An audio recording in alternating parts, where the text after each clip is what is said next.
Single leg hinge. While balancing on one leg, you're reaching one hip behind you, keeping your shin perpendicular and not letting your knee travel forwards.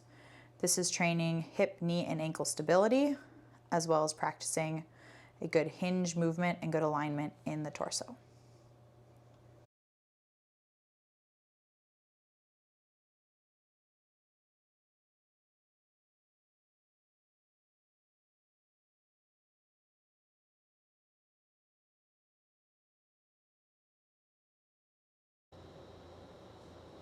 Set up in a good standing alignment, outside edges of the feet parallel, hips over heels. Rib cage and pelvis are going to stay relative to each other. You're going to reach your hips back, keeping them square. Shin is staying perpendicular, your knee does not travel forwards. So let yourself tip over from your hips.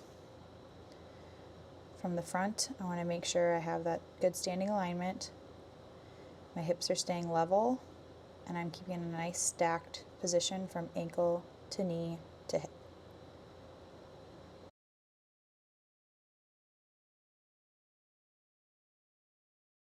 What to watch for.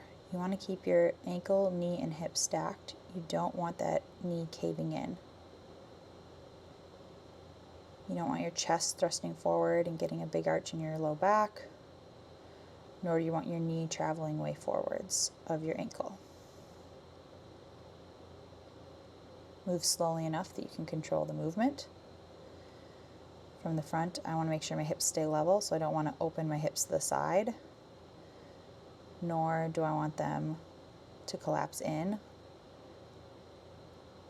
or sort of twist to the back.